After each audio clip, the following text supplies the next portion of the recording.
Bismillahirrahmanirrahim. Assalamualaikum warahmatullahi wabarakatuh. Halo Smart and Happy Family. Apa kabar? Semoga hari ini dalam keadaan sehat dan bahagia tentunya. Kenapa? Karena bahagia adalah salah satu hadiah yang Tuhan berikan kepada kita. Sehingga dalam tajuk Be Smart and Happy Family, kami ingin mengajak Anda semua untuk tidak saja menikmati kekuatan akal yang hanya dimiliki oleh manusia, sehingga mampu menjadi manusia yang smart, namun juga bersama-sama membangun kesadaran bahwa kita juga memiliki hak untuk bahagia.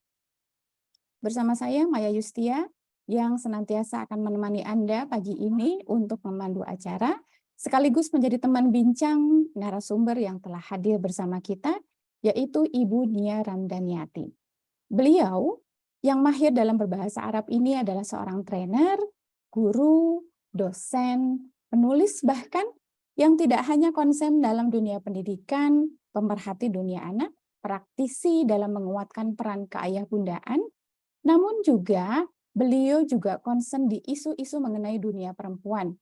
Sehingga dalam segala macam keilmuan yang beliau miliki, beliau berusaha untuk mengkolaborasikan dalam aktivitas-aktivitas keseharian beliau. Bekal beliau dalam menjalani misi uniknya ini dilengkapi dengan peran sebagai konsultan Tera Baca, tes rahasia bahasa coretan Anda. Ketertarikannya dalam dunia pengembangan manusia dari setiap fase usia yang beliau amati, kemudian melahirkan rumusan solusi yang dipersembahkan melalui aktivitas-aktivitas beliau sangat terbantu dengan perangkat Tera Baca, tes rahasia bahasa coretan Anda. Tera Baca memposisikan diri sebagai pre-co-diagnostik melalui sisi Graphos Aesthetic Methods yang bermula dari keilmuan kesenirupaan, kemudian dikolaborasikan dengan berbagai macam cabang ilmu yang lain untuk membantu temukan apa yang tersimpan dalam coretan mengenai diri Anda. Dengan tagline naluk titik manggih diri, meneliti titik, menemukan diri, menganalisis semua elemen dari coretan atau gambar, dan berusaha untuk dapat memberikan informasi yang holistik dan komprehensif serta solusi terbaik, insya Allah. Smart and Happy Family webinar ini insya Allah akan secara rutin kami gelar di setiap hari Sabtu, minggu ke-1 dan ke-3, dari jam 9 sampai jam 10. Untuk informasi lebih lanjut bisa di 0813 2047 6194. Smart and Happy Family, kami selalu berusaha untuk menyajikan tema-tema menarik dengan mengangkat permasalahan yang muncul dalam keseharian kita, yang tentu saja tidak terlepas dari bagaimana mengembangkan diri kita sebagai manusia. Karena ini adalah penting, mengingat kita sebagai hamba Allah memiliki peran spesifik dan spesial dalam membangun peradaban. Tema kita pagi ini, Sabtu 1 Oktober 2022 adalah pengasuhan yang membahagiakan. Sesuai dengan tema webinar kita, Smart and Happy Family. Maka kira-kira pengasuhan seperti apa yang dikemas secara smart, ya, dan tentu saja tetap bisa menghadirkan kebahagiaan lahir dan batin kita. Kita dalam tanda kutip adalah kita sebagai orang tua dan tentu saja anak-anak sebagai amanah yang Allah berikan pada kita semua. Baik, terima kasih sudah menyimak dan agenda ini juga bisa disimak di channel YouTube Tera Baca dan mudah-mudahan kebermanfaatan bisa kita coba hadirkan di pagi hari ini. Baik, saya akan menyapa Ibu Nia. Assalamualaikum Bu Nia. Waalaikumsalam warahmatullahi wabarakatuh, Umi Maya. Masya Allah, Bu Nia itu selalu semangat, selalu optimis, selalu smart dalam menjalani kehidupannya. Amin. Hingga walaupun usianya di bawah saya, tapi begitu banyak inspirasi yang bisa saya dapatkan dari beliau. Dan mudah-mudahan para peserta webinar di pagi hari ini pun sama-sama juga dapat merasakan itu semua. Baik, Teh Nia, anak-anak sehat? Alhamdulillah, alhamdulillah. Dan yang saya kembali lagi menginformasikan nih, Segala macam aktivitas agenda Bunia yang tadi saya sampaikan di awal ya tentang profil beliau itu juga ternyata dilakukan bersama dengan pasangannya ya, dengan suaminya, sehingga kebayang ya holistiknya kayak apa gitu ya. Baik, dengan, waktu yang kita punya sampai jam kurang lebih 10 lebih sedikit deh. Mangga, Bu Nia, saya persilahkan. Baik, Umi, terima kasih. Assalamualaikum warahmatullahi wabarakatuh. Alhamdulillahilladzi an'ama alaina bi anwa'in ni'am. Wassalatu wassalamu ala asrafil anam wa ala alihi wa sahbihi wa barik wasalam amma ba'du. Puji serta syukur marilah kita panjatkan kehadirat Allah Subhanahu wa taala. Salawat beserta salam senantiasa tercurah limpahkan kepada baginda alam Habibi wa Habibana wa Nabiyana Muhammad Sallallahu Alaihi Wasallam.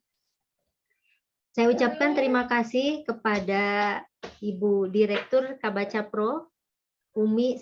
Kami panggil Umi karena beliau adalah sosok yang sangat menginspirasi, mengayomi, membimbing kami di Tera Baca. Kabaca Pro adalah konsultan analisis bahasa coretan Anda. Beliau sangat mahir bagaimana mengenal diri kita melalui coretan-coretan. Bocoran sedikit ya, ayah bunda, nanti kalau ingin bertanya bagaimana coretannya, Umi Maya insya Allah beliau hadir bersama kita. Baik, ayah bunda, be smart and happy parenting.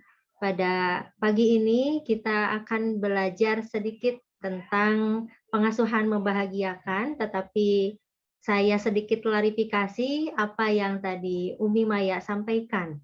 Terkait profil saya, itu semuanya pernah menjadi kenyataan, tetapi sesungguhnya saya lebih bangga menjadi seorang ibu dan istri saja.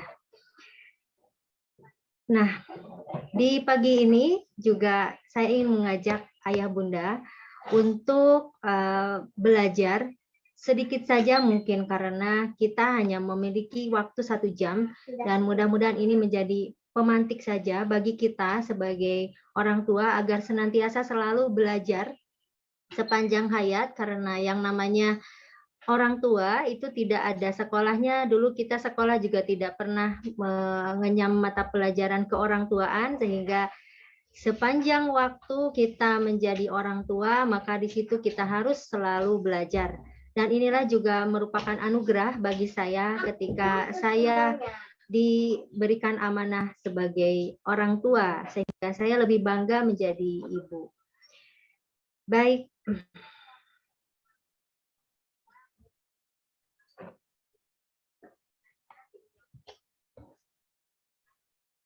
Baik. Ayah bunda yang kami hormati, saya ingin memulai dengan satu pertanyaan. Silahkan ditulis di kolom komentar, baik yang di Zoom maupun di YouTube. Apa yang membuat Anda bahagia? Siap. Baik, silahkan peserta untuk menuliskan nih. Apa yang membuat kita bahagia? Beberapa hal terkadang kita bingung ya Tania ya. Bahagia itu apa? Ketika seorang ibu konotasinya itu adalah berkorban demi anak-anak. Sehingga ada beberapa di antara kita yang sulit untuk mendefinisikan apakah saya perlu bahagia, yang penting anak-anak bahagia, saya mah nggak apa-apa lah. Nah, itu mungkin ya Tania ya. Itu. Jalan-jalan sama keluarga. Oke, Ibu Ari. Saya yang terlihat di sini yang hanya di chat Zoom aja. Kalau YouTube saya nggak bisa buka. Oke, siap. Ya. Nanti saya kabari ya. Oke, baik. Ayah bunda, bagus sekali ya. Banyak jawaban-jawaban yang luar biasa. Makan bareng anak-anak, ngobrol dan ngakak bersama keluarga. Nah, apakah indikator bahagia itu ngakak? Ayo kita nanti kupas ya. Luar biasa ya, jawaban-jawabannya keren sekali. 5 detik lagi.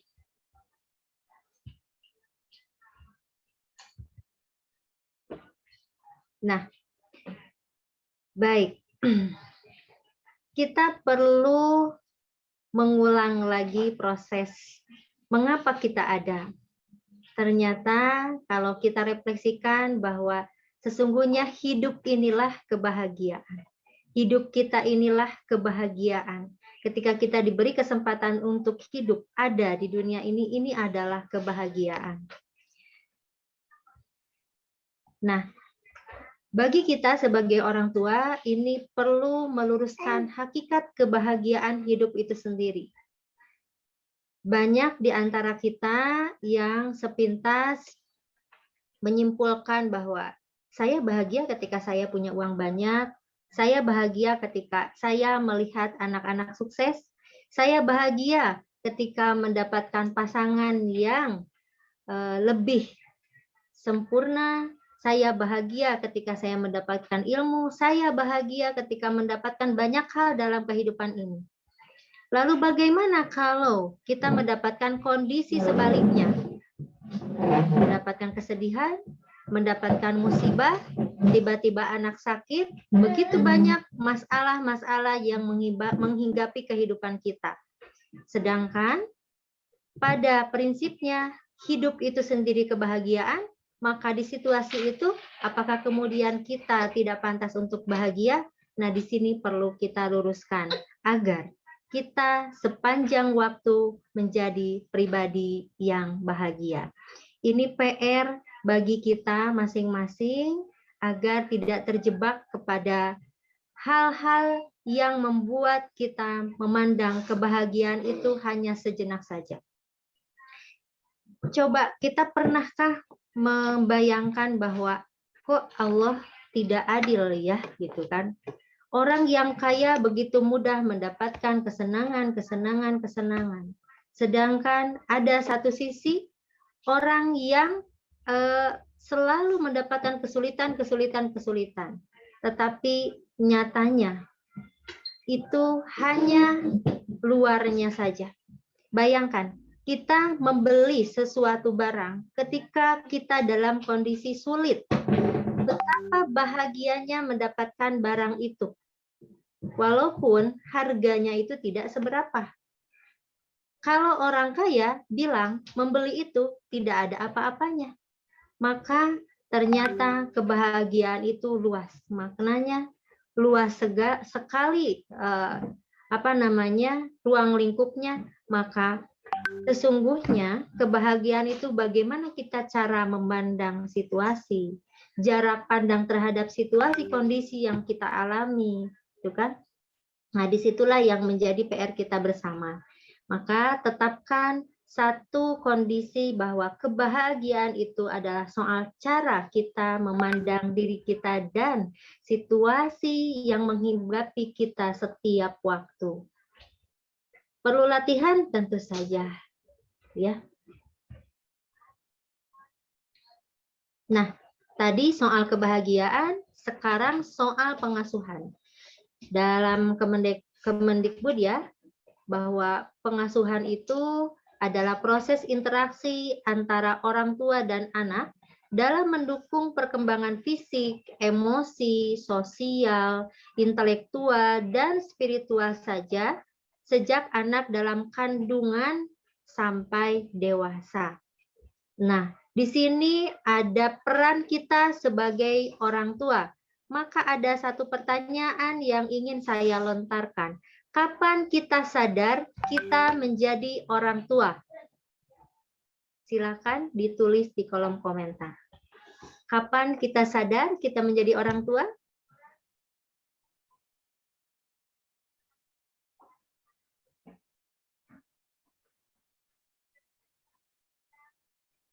Ketika anak sudah lahir, oke.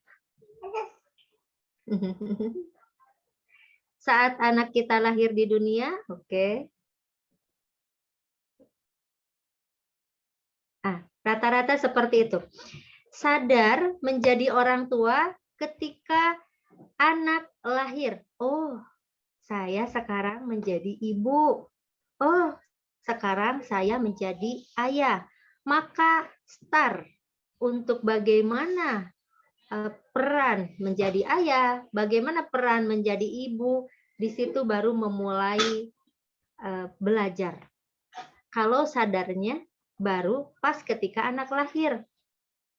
Dan ini juga terjadi kepada saya, makanya kemudian saya tadi mengatakan, kenapa saya bangga menjadi seorang ibu? Karena ketika saya menjadi seorang ibu, di situ saya merubah total bagaimana cara pandang saya terhadap anak-anak. Bagi ayah bunda, apalagi kalau ada yang menyimak di situ adalah orang dewasa yang belum menikah atau para remaja, maka ketahuilah jangan sampai seperti kita, menyadari sebagai orang tua pas ketika lahir. Ini masih mending. Kalau saya, maaf gitu ya. Dulu ketika saya melahirkan anak, yang terpikir bagi saya adalah kerja dan kerja, seperti itu. Anugerah terbesar saya ketika suami membuat lembaga pendidikan PAUD, kemudian di situ saya berpikir, biasanya saya mengajar usia SMP ke atas. Tiba-tiba disuruh ngajar anak usia dini. Gitu. Pulang ke rumah biasanya jam 3 sore. Nah, di situ baru saya sadar. Ternyata dari kemarin saya nggak sadar-sadar sebagai orang tua. Pulang ke rumah hanya waktu lelah saja. Menemani anak ketika waktu lelah. Kebayang energi yang didapatkan anak berapa persen dari kita. Saya pernah menangis waktu diklat PAUD karena di situ saya sadar banyak kesalahan selama 18 bulan anak pertama saya yang selalu saya lakukan. Masih mending kalau ayah bunda di sini menyadari ketika anak lahir sadar bahwa saya adalah orang tua. Saya terlambat dan teman-teman kalau di sini ada yang belum punya anak, ada yang belum menikah, ada yang masih remaja, ketahuilah bahwa kita adalah calon orang tua, kita adalah orang tua, kita adalah orang yang akan menjadi dewasa. Disitulah peran kita.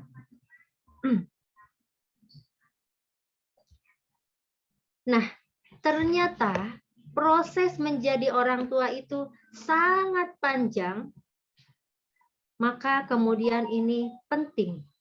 Proses menjadi orang tua sesungguhnya dimulai dari proses memilih pasangan. Kebanyakan di antara kita, di antara remaja, memilih pasangan itu adalah dari sisi kepribadian pasangannya itu membahagiakan dirinya, atau hanya sekedar dari sisi fisik, atau hanya sekedar dari sisi materi, atau jabatan, posisi, tidak pernah memikirkan bagaimana dia nanti menjadi ayah, apakah dia itu punya the power of motherly, apakah dia itu punya the power of fatherly, tidak pernah terpikirkan sama sekali. Oke, pasangan tersebut dapat memanjakan pasangannya. Laki-laki tersebut dapat memanjakan istrinya. Ketika memiliki anak, laki-laki tersebut the power of fatherly-nya kurang, maka dia merasa tersaingi dengan anaknya. Kok sekarang istri saya lebih fokus ke anak-anak? Maka pasangan tersebut bukanlah pasangan yang ideal.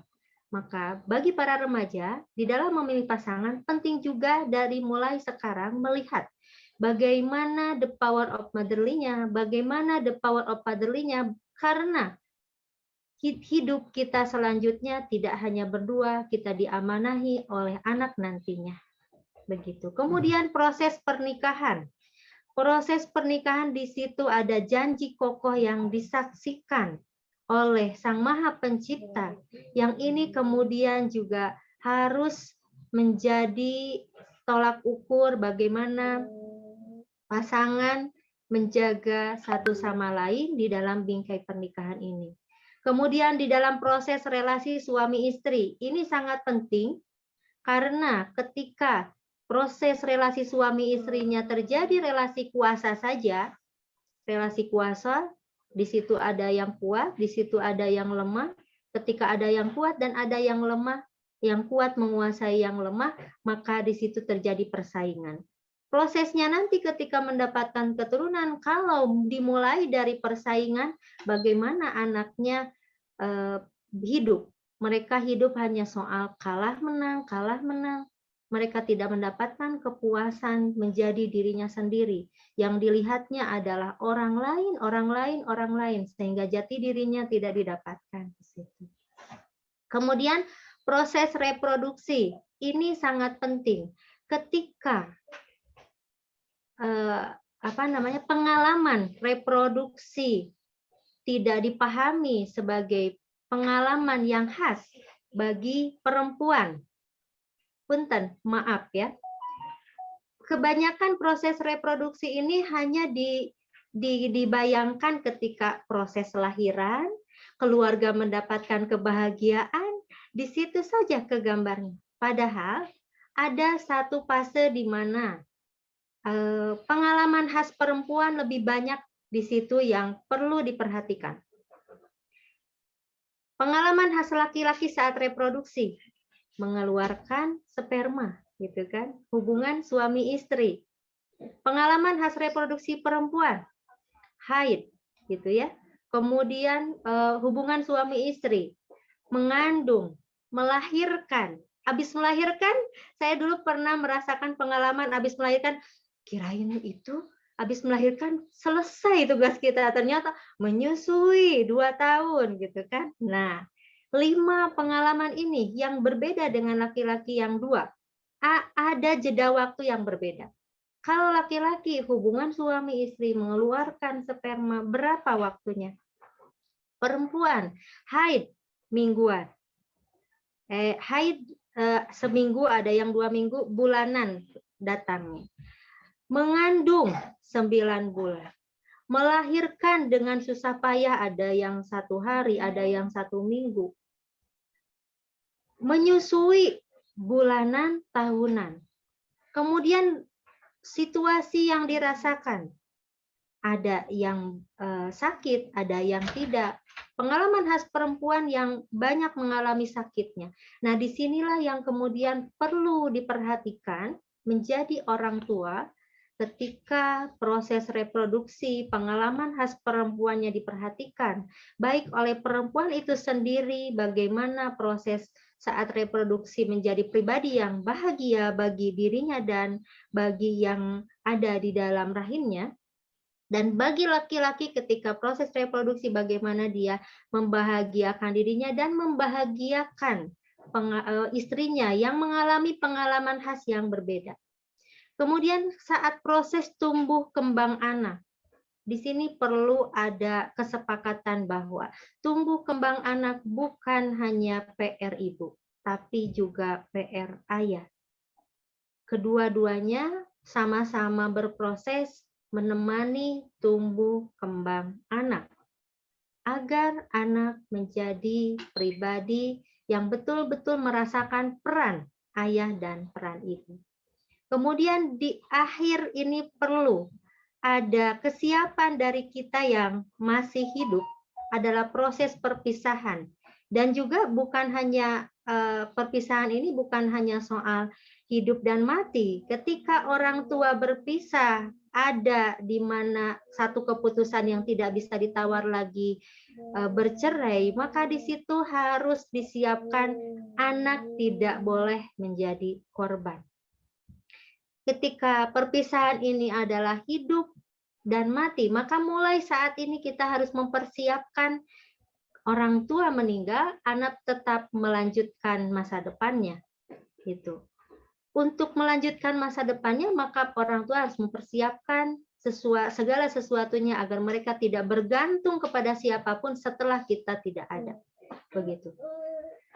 Nah, ini perlu ada pembahasan khusus ya, tapi setidaknya mulai dari sini, mulai dari kesadaran kita menjadi orang tua lah yang kemudian kita akan mengerti bahwa proses pengasuhan itu harus membahagiakan. Nah, karena ada beberapa penelitian, sekali orang tua bahagia, anak 3 kali lebih bahagia, gitu kan. sering dalam satu kondisi, kenapa ya aku sebagai ibu emosinya sedang meledak-ledak, padahal ditahan dalam hati, tapi kok anaknya yang lebih meledak-ledak gitu kan. Nah, ini yang kemudian perlu kita pahami bahwa mereka adalah kita. Mereka adalah ada darah kita di anak kita, ada darah kita di anak kita. Maka perlu kita membuat diri kita sebagai orang tua stabil, tadi kembali kepada hakikat kebahagiaan itu sendiri. Nah, apa sebenarnya sih esensi kebahagiaan menurut Harlow dalam psikologi perkembangan? Bahwa ada 3 proses yang kemudian ini harus ada di dalam proses kebahagiaan dan juga membahagiakan anak kita. Yang pertama penerimaan, yang kedua kasih sayang, dan yang ketiga prestasi. Nah, pertama penerimaan. Penerimaan, Shepard dan Friedman berkata, kebahagiaan banyak tergantung pada sikap menerima dan menikmati keadaan orang lain dan apa yang dimilikinya, mempertahankan keseimbangan antara harapan dan prestasi. Artinya, cara pandang kita terhadap orang lain itu harus menerima. Menerima segala sesuatu yang ada di hadapan kita dengan cara pandang yang lebih luas lagi. Tidak boleh menyimpulkan, tidak boleh membanding-bandingkan, gitu kan. Yang harus kita seimbangkan, yang harus ada dalam diri kita adalah harapan dan prestasi. Maka sebagai orang tua, tidak boleh mengubur mimpi anak kita harus menjadi anak yang baik, anak yang soleh, anak yang berprestasi, anak yang baik. Tetapi di dalam proses menemani anak kita, kita juga tidak luput dari kata menerima kondisi anak hari ini, pencapaian anak hari ini. Pencapaian anak kita hari ini sejauh mana, itu harus kita terima. Dan pada akhirnya ketika kita menerima kondisi anak kita, kita akan kembali kepada diri kita. Ketika anak melakukan kesalahan, ini adalah kesalahan kita juga. Ketika anak melakukan sesuatu dan masih memiliki kekurangan, itu juga adalah kekurangan kita. Sehingga apa yang terjadi ketika penerimaan itu selalu kita tunjukkan, maka kita selalu mengevaluasi sudah sejauh mana kita sebagai orang tua menemani tumbuh kembang anak. Kemudian yang selanjutnya kasih sayang. Mencintai dan dicintai adalah kebahagiaan yang tidak terukur dan membuat situasi penerimaan penuh terhadap diri dan orang lain. Kita tahu yang namanya cinta tidak perlu logika, maka dalam kehidupan sehari-hari kita sebagai orang tua menemani anak-anak kita, maka ini yang perlu kita jaga. Kasih sayang kita, cinta kita yang tulus kepada anak-anak kita, inilah yang harus selalu kita tunjukkan kepada mereka. Mengapa? Karena ketika mereka, anak-anak kita, dicintai oleh kita, maka mereka merasakan bagaimana dirinya diterima oleh orang tuanya. Inilah yang kemudian membuat kita sebagai orang tua bekal bahwa anak kita akan selalu dekat dengan kita. Tidak ada lagi kata khawatir. Anak nanti ke depan memilih untuk pergi ke luar negeri karena sudah sangat melekatnya kita dengan anak, kasih sayang selalu dijaga, mencintai dan dicintai selalu ada dalam setiap prosesnya, maka sejauh apapun jarak kita tetap dekat. Kemudian prestasi. Prestasi merupakan proses semangat mengejar harapan demi harapan untuk diri dan orang lain. Anak akan merasakan kebahagiaan ketika dia dihargai prosesnya. Maka ucapkan selalu kepada anak kita, terima kasih adik sudah melakukan A, B, C, yang itu adalah sesuatu kebaikan bagi dirinya. Terima kasih adik udah belajar dengan baik. Terima kasih udah sholat ya adik. Pencapaian-pencapaian setiap waktu, walaupun itu sangat sederhana, perlu kita hargai oleh kita sebagai orang tua, agar itu menjadi satu bentuk wujud dalam dirinya bahwa, oh saya dihargai, berarti saya berprestasi. Jadi mengukur prestasi itu bukan dari luaran mendapatkan juara ABC gitu ya, tapi bentuk merasakan bagaimana dia sebagai anak dihargai gitu ya. Kemudian di dalam pengasuhan membahagiakan, kita perlu melatih yang namanya komunikasi membahagiakan. Karena komunikasi ini adalah salah satu cara kita berinteraksi dengan mereka. Walaupun komunikasi itu tidak selalu verbal ya. Komunikasi dengan batin, komunikasi dengan gestur tubuh kita. Maka di sini perlu kita perhatikan bagaimana komunikasi membahagiakan itu. Sebagaimana kita ketahui, dimensi dalam komunikasi itu ada dua, dimensi isi dan dimensi hubungan. Nah, dimensi isi dan hubungan dalam komunikasi yang membahagiakan harus memperhatikan hal-hal sebagai berikut. Dimensi isi, maka dalam menyampaikan segala sesuatu kepada anak kita, kepada pasangan, kepada siapapun, kita tidak boleh menghakimi, tidak boleh menyimpulkan, tidak boleh mengkritisi dengan menjatuhkan, dan tidak boleh membanding-bandingkan. Kadang kita tidak menyadari bahwa awalnya isinya itu adalah baik, gitu ya. Kita menyampaikan ke anak, Dek, sholat, gitu kan. Dek, belajar. Itu kan adalah isi yang sangat baik.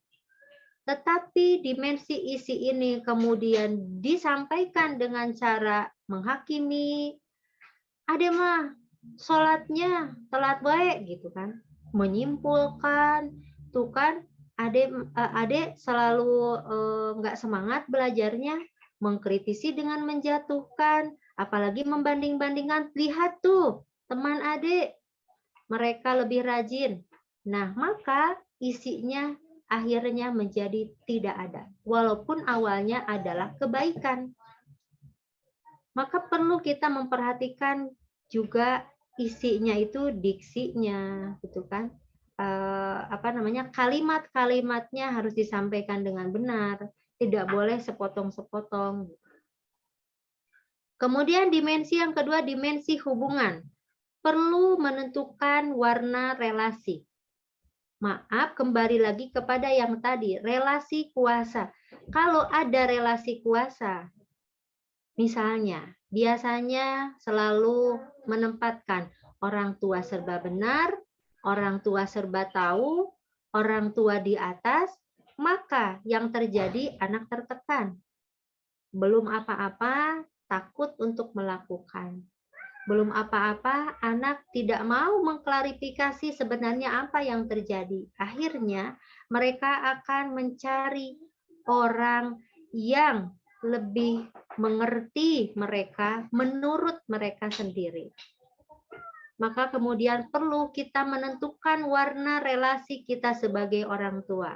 Kembali ke yang tadi, bahwa awalnya orang tua merasa orang tua paling benar, orang tua paling tahu, orang tua lebih tua, orang tua lebih kuat. Orang tua segala sesuatunya serba di atas gitu ya. Geser. Sebenarnya yang lebih tahu anak adalah anak sendiri. Maka kemudian kita harus mendalami lebih dalam lagi bagaimana cara mereka berpikir, bagaimana cara mereka menyikapi sesuatu, bagaimana cara mereka melihat dan mendengar apapun yang dia dapatkan dalam kehidupan sehari-hari. Sehingga apa yang terjadi? Orang tua adalah motivator, orang tua adalah fasilitator, orang tua adalah orang yang paling memahami anaknya. Orang tua adalah orang yang paling menjadi figur bagi anak-anaknya. Inilah yang kemudian kalau kita menggeser warna relasi yang tadinya relasi kuasa menjadi relasi setara, relasi yang membahagiakan di situ.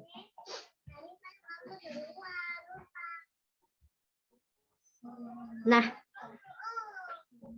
maka ini penting bagi kita sebagai orang tua agar menjadikan interaksi kita sebagai orang tua menjadi interaksi yang membahagiakan, pengasuhan yang membahagiakan, mulai dari kita sebagai orang tua mengenal diri kita.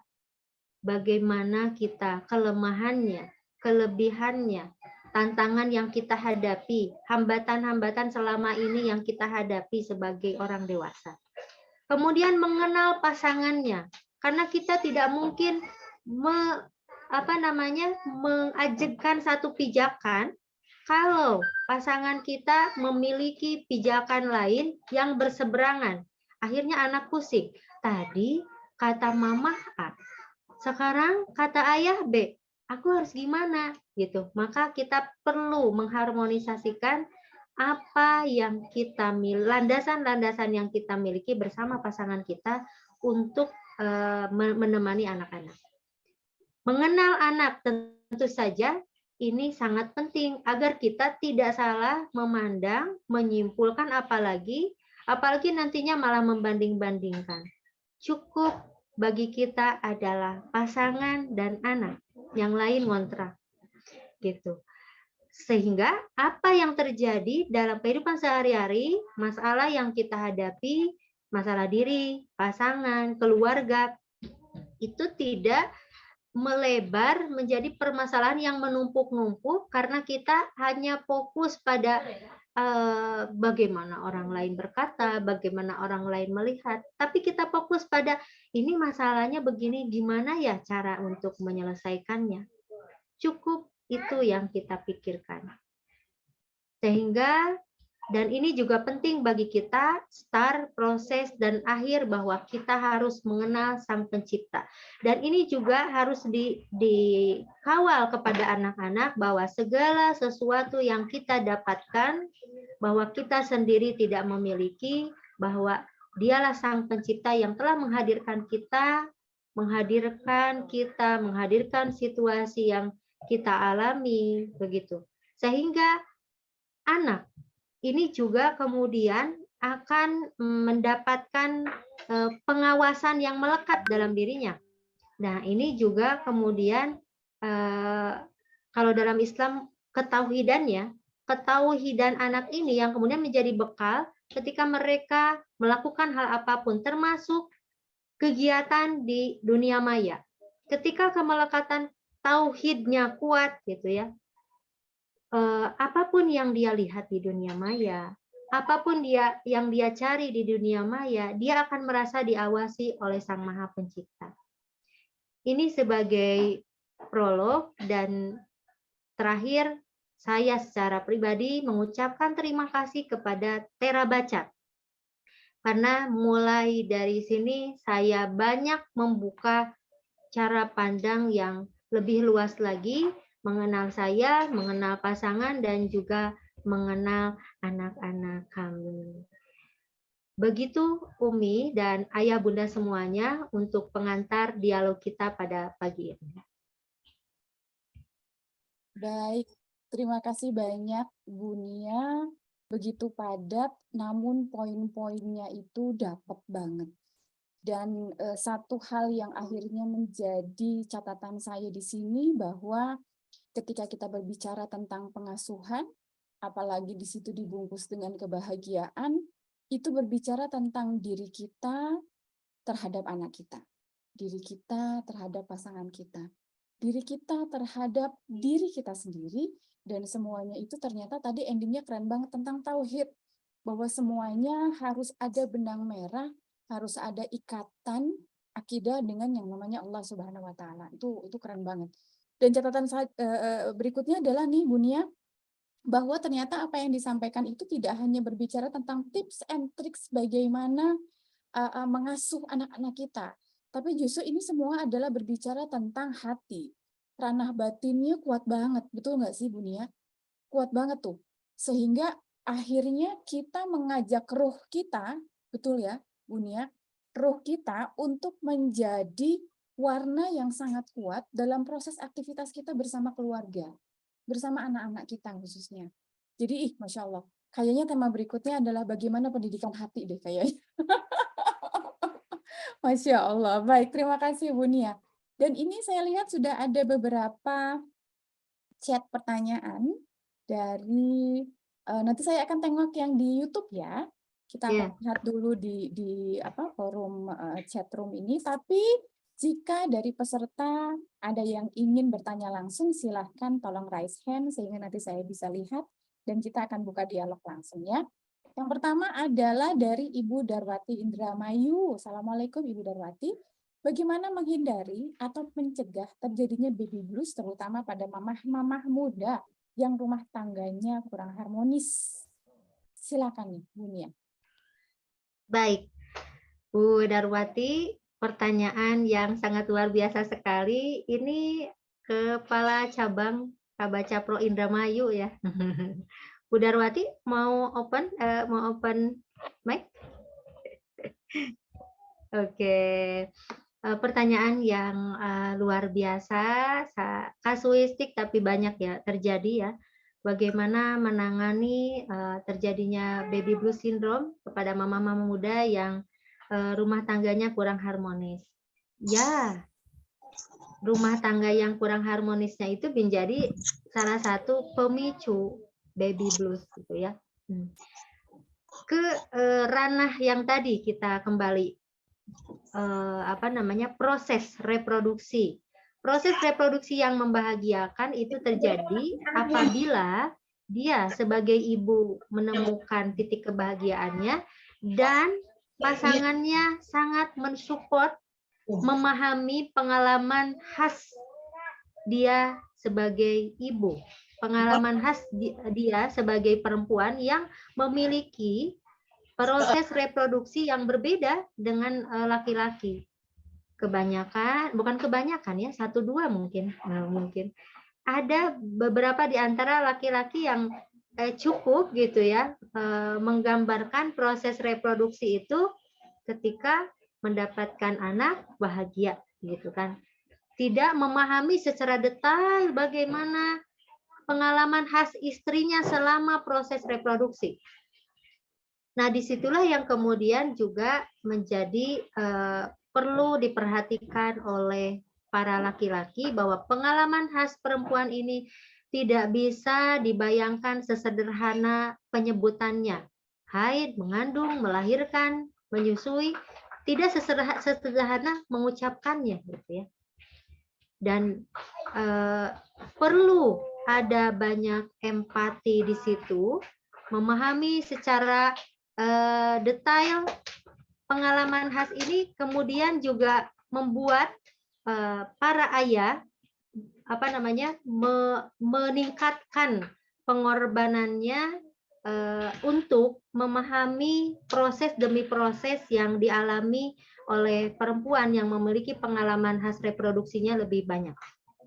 Nah, dan di situ juga perlu dikuatkan di ibunya bahwa kalau misalkan sejak awal dia itu tidak pernah membayangkan bagaimana cara dia menyikapi masalah dalam kehidupannya, maka dia menjadi pribadi yang sangat rapuh sangat lemah. Nah, jadi baby blues syndrome ini ada dua kondisi ya. Kondisi yang pertama ketika suaminya betul-betul tidak mengerti pengalaman khas reproduksinya.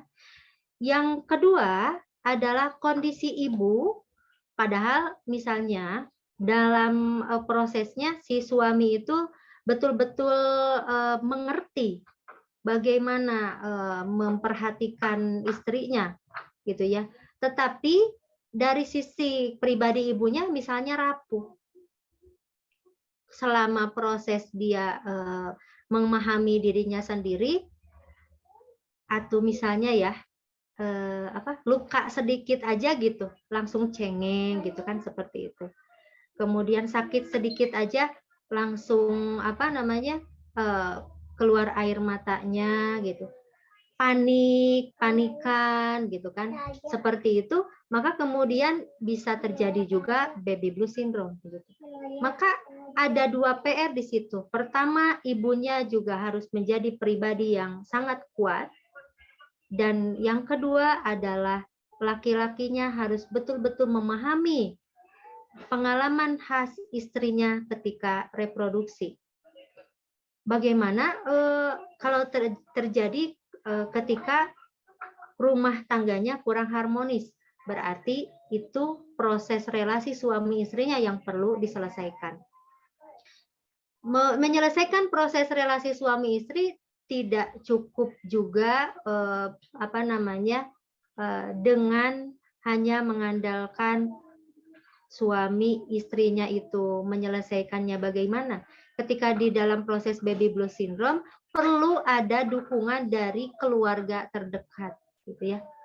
Ada pengalaman saya juga pernah menemani saudara saya ketika baby blues syndrome dan suaminya malah selingkuh gitu kan. Nah, maka saya menguatkan ke ibunya dari sisi pengendalian emosinya, dan saya juga menyelesaikan masalah yang terjadi.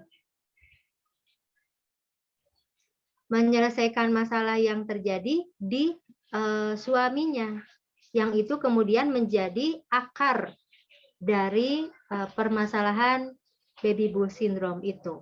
Saya sampai bilang ke suaminya, mau jalur hukum atau jalur kekeluargaan, gitu kan. Nah, punten gitu kan, saya sebagai perempuan nggak bisa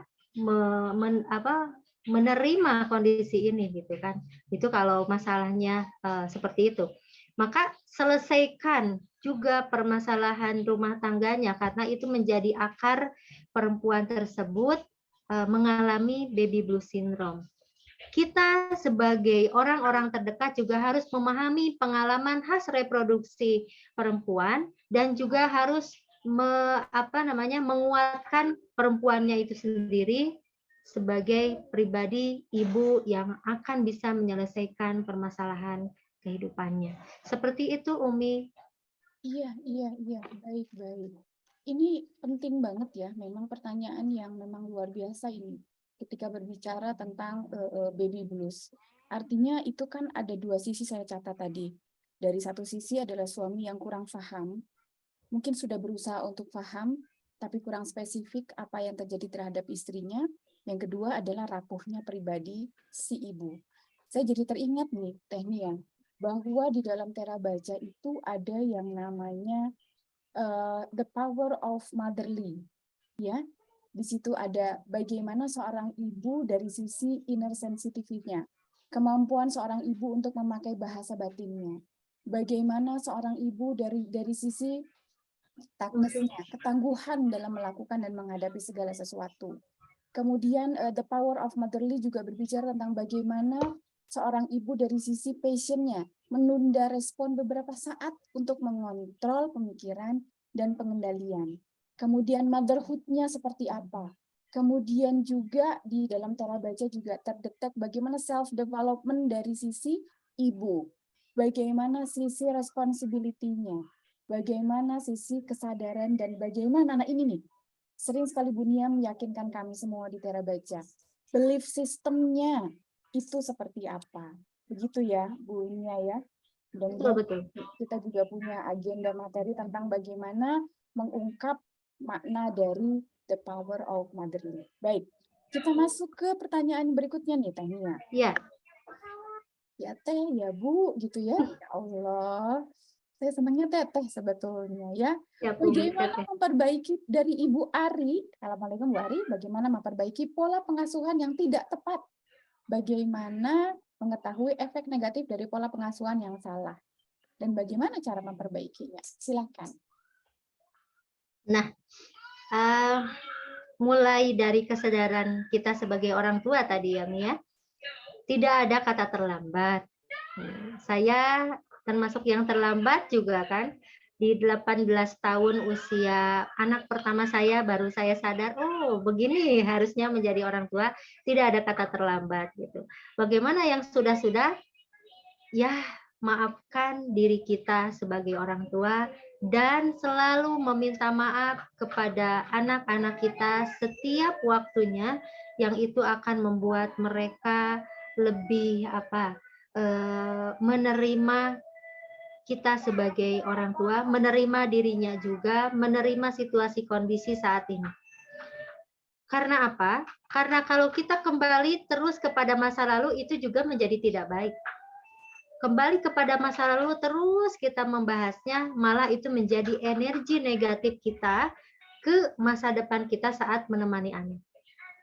Maka ketika kita menyadari pola asuh yang selama ini saya lakukan ternyata tidak efektif, tidak baik, kurang banget gitu. Itu adalah satu modal ya. Tadi yang bertanya berarti modal besar itu, modal besar sudah ada pertanyaan itu kepada diri kita sebagai orang tua berarti modal besar. Karena mulai dari situlah kita akan beranjak kepada perubahan pergerakan kita sebagai orang tua harus seperti apa. Maka kemudian PR-nya adalah belajar dan belajar lagi. Insya Allah bersama kita ya di Be Smart and Happy Parenting ya Mia. Nah, seperti itu. Oke, baik. Betul sekali. Jadi jangan malu untuk menyatakan maaf ya, Bun ya, kepada anak-anak kita ya. Itu penting banget. Meskipun terkadang lama-lama kalau terlalu sering juga jadinya enak juga anak kata iya gitu. Itu juga sama, saya juga begitu, Bun ya. Jadi terkadang kita berpikir, saya mungkin ya kalau saya sedang mengadakan parenting itu berpikir ya Allah jadikanlah agenda-agenda parenting saya ketika saya menyampaikan dari pesan-pesan dari para gurunda, jadikan ini sebagai ajang pertobatan saya.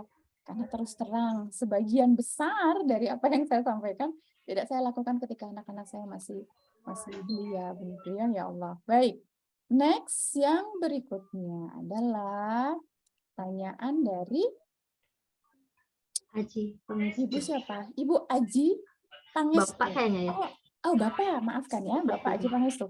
Bagaimana kalau seandainya orang tua mengalami baby blues syndrome yang sudah parah? Bagaimana cara mengatasinya? Silakan. Tingkat parahnya itu seperti apa ya? Boleh open mic?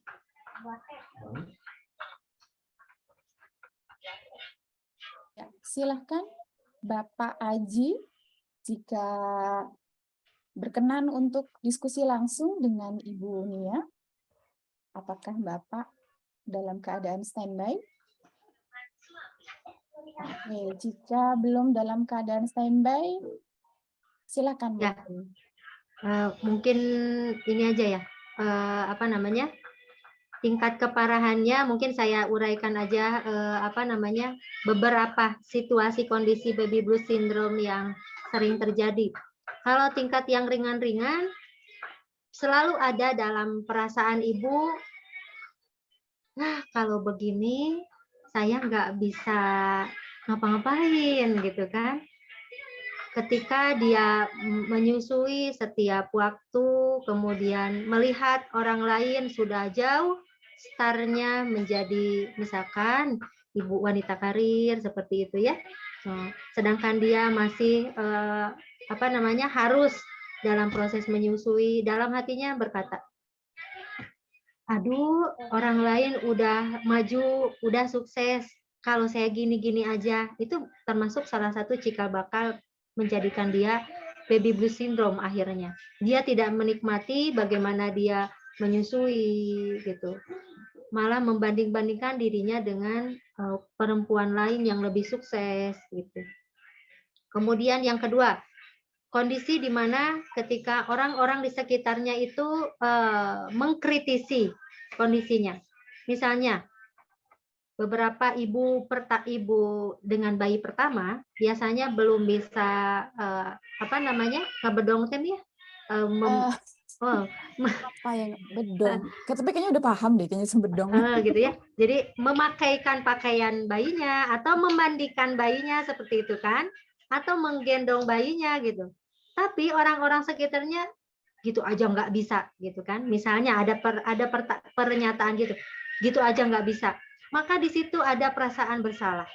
Ketika ada perasaan bersalah, iya ya, kok saya nggak bisa ya sebagai ibu, sebagai perempuan, kemana aja. Nah, perasaan itu juga akan mendorong dia menjadikan kondisi kepada baby blues syndrome. Saya termasuk yang itu ya, Mia. Karena yang pertama kali bisa memandikan adalah Pak Iman. Iya. Dan ketika ada yang berkata, apa sih kerjaannya? Kok mandiin bayi aja nggak bisa gitu kan? Nah, ada yang bilang seperti itu kan? Nah, dan terdengar gitu kan? Dan terdengar. Bayangkan kalau saya adalah orang yang baper gitu mendengarkan kalimat itu, pasti saya baby blues syndrome gitu. Tapi apa yang dikatakan hati saya mengatakan dalam hati saya, perempuan yang lulusan SD, yang lulusan SMP aja bisa. Kenapa saya nggak bisa? Maka di situ saya belajar. Maka untuk memagari gitu ya, memagari agar kita tidak terkena baby blues, ketika ada perkataan orang lain terhadap kondisi kita sebagai ibu yang kita tidak bisa melakukannya, ayo bilang, saya bisa belajar seperti itu. Di situ. Kalau yang dikatakan parah mungkin lebih ke apa sih? Ya. Bagus ya. Oke. Nah, Umi ngomong dulu. Lihat, ada Umi. Hai. Iya. Buaya. Ada buaya. Umi boleh bicara dulu? Enggak. Selalu.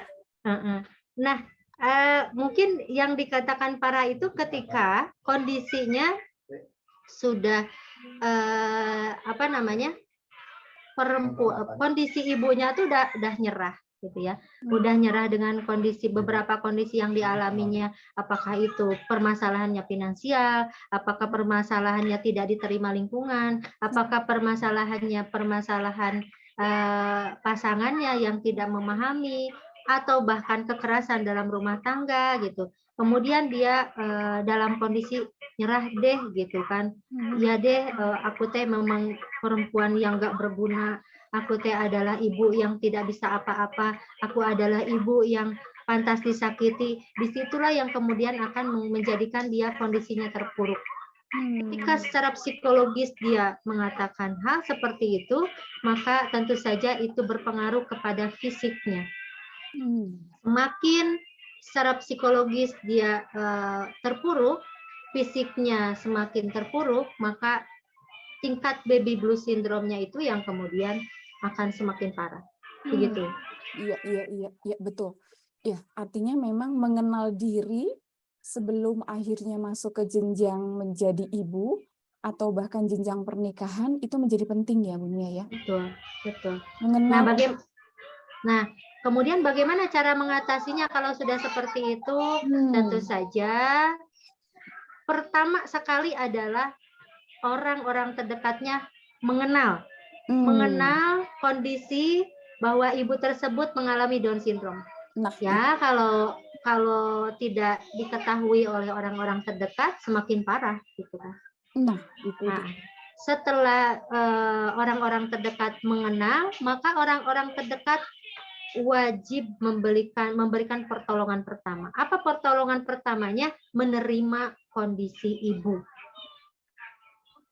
Menerima kondisi ibu, menguatkan kondisi ibu, kemudian yang paling utama adalah menyelesaikan permasalahan-permasalahan yang terjadinya itu.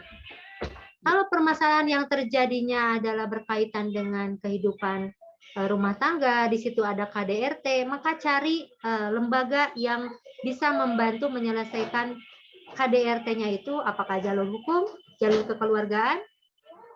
Kalau di situ permasalahannya medis, maka bawa ke medis seperti itu. Gitu nih. Ya, baik. Mengenal diri, mengenal pasangan, bahkan nanti melahirkan, mengenal siapa jati diri anak-anak kita. Itu juga PR kita ya.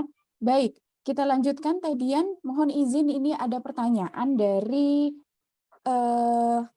ini ada dari YouTube. Cuman dia Boleh. jawab ke saya karena di YouTube katanya kepenuhan. Pertanyaannya Boleh. panjang, nggak bisa di-enter katanya. Izin ya, ada seorang Ya. ibu yang sering menjadi tempat curhat teman-teman terkait bagaimana menghadapi anak-anak. Ibu tersebut sampaikan dengan bijak sesuai dengan apa yang dia pahami sesuai dengan ilmunya. Tapi ketika dihadapkan dengan masalah diri sendiri, seolah materi segunung yang dimiliki terbang melayang jauh. Ibu itu emosi, tidak sabar, dan sejenisnya. Pertanyaannya, bagaimana cara untuk benar-benar bisa menerapkan, mengaplikasikan ilmu parenting yang dimiliki untuk keluarga sendiri. Demikian, Bu. Pertama, kita adalah bukan manusia sempurna. Yes. Kemudian yang kedua, kondisi tadi adalah kondisi yang terjadi kepada orang-orang yang aware-nya tinggi ya, Mi. Ya. Mereka akan selalu membantu permasalahan-permasalahan orang lain di sekitarnya gitu. Mereka orang yang begitu mulia, menutup dirinya, menutup kesusah payahannya, menutup kesedihannya agar tidak terlihat oleh orang lain gitu. Padahal di kamarnya nangis gitu ya sendiri. Karena baginya kepekaan itu kepekaan dia melihat orang lain kemudian membantunya itu sangat penting. Bahagia dan membahagiakan itu tidak mesti kita harus mengorbankan segalanya. Artinya membahagiakan orang lain itu kitanya juga harus bahagia. Atau kalau gitu ya, kalau ada yang minta bantuan, ya udah itu ya, jangan dibantu karena kitanya belum bahagia. Enggak gitu juga gitu kan. Karena kita bukan manusia sempurna yang masih berproses, maka kita berproses untuk bahagia dan juga berproses untuk membahagiakan orang lain. Maka apa yang sedang kita pelajari, niatkan untuk kita dan untuk orang lain. Ketika kita ucapkan itu ke orang lain, sebetulnya itu adalah untuk diri kita. Ketika Allah bukakan satu ilmu kepada kita dan kita ucapkan kepada orang lain, sesungguhnya Allah sedang memberitahu kita bahwa di depan kita juga harus siap menghadapi hal seperti itu. Kemudian yang kedua adalah prinsip empati, bukan kasihan. Ya, prinsip empati berarti kita mendengarkan, memberikan solusi apa yang kita tahu, membantu, cukup sampai di situ. Atau kalau tidak bisa membantu, mendoakan. Gitu. Berbeda dengan kasihan. Ada orang curhat dari A sampai Z gitu kan. Kedengaran, kelihatan, kerasa. Habis itu terpikir masalah yang terjadi diucapkan sampai ke bawah tidur. Habis itu selalu kita merasa kasihan sekali ya tadi. Kita bantu nggak bisa, ngedoakan lupa, malah akhirnya kita yang kena energi negatifnya. Disitulah yang sering terjadi. Gitu. Maka karena kita sebagai manusia yang tidak sempurna, ketika ada orang yang curhat, dengarkan, kemudian kasih solusi apa yang kita tahu, membantu, kalau tidak bisa membantu, mendoakan. Atau merujuk kepada guru kita yang lebih mengetahui solusinya. Seperti itu. Iya, betul sekali. Jadi akhirnya, kalau saya ngedengar teh cerita gitu ya, itu selalu muncul list-list judul-judul tema nih ya. Ini tema yang baru nih nanti buat kita ke depannya nih ya. Bagaimana menjadi pendengar yang baik, kan betul ya? Seperti tadi Betul, yang tadi betul. Tania sampaikan. Kemudian memang betul Tania, ketika kita menjadi pribadi yang tidak ancelup, eta naon ancelup, Terjerumus. tidak masuk ke dalam Nah, masalah orang lain, otomatis kita akan menjadi smart sih ya, kita akan menjadi cerdas gitu kan. Makanya wajar ketika kita menerima curhatan orang lain tuh kita kayaknya wah banyak sekali strategi-strategi yang akan disampaikan. Tapi ketika kita berada di dalam masalah kita sendiri, wajar ketika itu kita menjadi seolah-olah kita ini butuh orang lain ya, dunia ya. Butuh orang lain untuk bisa mengurai betul, permasalahan betul. kita sendiri. Wah, seru. Ini pertanyaannya banyak banget, padahal waktu sudah lebih, tapi kita nggak apa-apa ya, kita tambahkan saja nih. Nanti kita Boleh. evaluasi, sepertinya memang waktunya perlu ditambah untuk sesi berikutnya. Untuk pertanyaan dari Ibu Dianovianti, sepertinya selaras dengan pertanyaan-pertanyaan sebelumnya ya. Iya. Ya, maka kita masuk ke pertanyaan berikutnya, bagaimana cara menjadi orang tua yang mempunyai anak kelas 1 SMA laki-laki. Nah, mangga, silakan. Kalau ini Umi yang lebih tepat menjawab. Karena anak saya itu baru kelas 6 SD yang paling besar. Hanya secara teoritis memposisikan kita sebagai, nanti luruskan ya Mia kalau salah. Memposisikan kita sebagai orang tua itu sesuai dengan usianya. Di fase 7 tahun pertama mereka harus diperlakukan seperti raja, gitu kan. 7 tahun kedua memposisikan sebagai tawanan gitu ya, Mia. Posisi ketiga sebagai apa, Mia? Nah, akhirnya jadi gini, kadang-kadang orang tua kebalik-balik gitu ya. Kalau lagi mereka masih kecil, orang tua selalu bilang, memperlakukan anaknya harus cepat dewasa. Harus cepat bisa calistung, harus cepat bisa harus cepat bisa menguasai A, B, C, D sampai Z.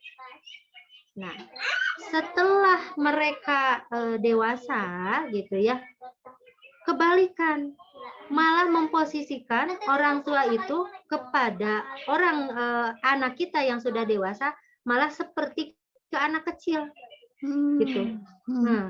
Padahal fasenya udah dewasa, mereka sudah bisa menentukan nilai, mereka sudah bisa memilih yang mana yang lebih tepat dari proses pembelajarannya sebelumnya, maka orang tua sebaiknya ketika anak sudah menjadi dewasa memposisikan sebagai teman. Karena orang tua juga penting mendengar pengalaman anaknya, pengetahuan anaknya yang dimiliki, sehingga orang tua terbantu dan anak pun merasa nyaman bersama orang tua. Begitu ya, Mia? Iya, betul sekali, Teh. Pertama betul, kebalik, indikator yang kita pakai kebalik. Buat anak kecil tuntutannya begitu luar biasa. Sampai harus berbakti kepada nusa, bangsa, agama, dan segalanya. Itu baru lahir. Iya kan? Kalau kita ngejenguk orang tuh yang baru melahirkan, semoga sing soleh, iya kan? Sing soleh, sing rajin, sing ke orang tua, berbakti pada nusa, wah banyak. Tapi ketika sudah besar, atau udah budak keneh, dia mah masih kecil. Nah, artinya paham bahwa indikator dewasa itu ada di usia mana. Kemudian dari situlah kita bisa memahami bahwa ketika dia sudah dewasa, berarti dia memiliki satu sisi level dengan kita sebagai orang dewasa juga. Dan betul tadi, orang dewasa maka kita menganggap dia sebagai teman, sebagai partner. Dan satu hal yang saya rasakan ketika saya membersamai anak-anak nih, Tania, ketika mereka sudah dewasa, satu, munculkan trust, munculkan keyakinan. Aduh, udah anak saya belum trust ke saya. Kita dulu, saya dulu yang mempercayai mereka. Itu dulu, bangunnya dari kita dulu. Kalau kita sudah merasa bahwa anak-anak kita adalah tempat kepercayaan kita yang paling besar di dalam keluarga, misalnya ya, udah secara tidak langsung kita akan lebih ridho dengan segala macam apa yang disarankan, masukan-masukan, pemikiran-pemikiran anak-anak kita. Kalau udah begitu mah insya Allah asik deh. Insya Allah ya. Begitu. Sepertinya saya untuk yang terakhir nih, Tania, saya akan membacakan komentar-komentar di channel YouTube Tera Baca kita. Pertama, terima kasih ini pencerahan, alhamdulillah, dari Ibu Endraanda. Kemudian dari Cengko, tema kebahagiaan selalu menarik. Yes, betul. dari Bapak Iman Nurjaman, nice. Dari Ibu Kori Aina, menguatkan kembali dan memberikan semangat untuk terus membersamai anak dengan pengasuhan yang bahagia. Kemudian dari Helmi El Pati, alhamdulillah, insya Allah. Demikian Teh Nia, silahkan untuk closing statement-nya, saya persilahkan. Baik, untuk closing statement-nya ini saya menghadirkan PR untuk ayah bunda semuanya. Silahkan tulis di kolom komentar YouTube ya, di kolom komentar YouTube, karena kita belajar menjadi pribadi yang bahagia dan membahagiakan, maka silakan tulis di sana apa saja yang selalu kita lakukan sebagai orang tua untuk membahagiakan anak-anak. Saya ketik di kolom chat juga ya, apa saja yang selalu membahagiakan anak-anak. Apa saja hal yang membuat anak bahagia, seperti itu bisa apa saja yang selalu membahagiakan anak-anak. Oke. Dibalikan ya. Apa saja hal-hal yang membuat anak-anak kita bahagia. Oke, apa saja hal yang membuat anak kita bahagia. Siap. Terima kasih Teh Nia atas kucuran ilmunya di pagi hari ini. Jazakumullah khair. Terima kasih banyak dan sepertinya PR-PR kita untuk menyajikan kajian-kajian berikutnya menjadi semakin banyak dan semakin semangat ya Teh Nia ya, insya Allah ya. Insya Allah. Baik, terima kasih Teh Nia. Baik, sahabat dimanapun berada, be smart dan happy family. Demikian tadi kajian kita di pagi hari ini, webinar yang dipersembahkan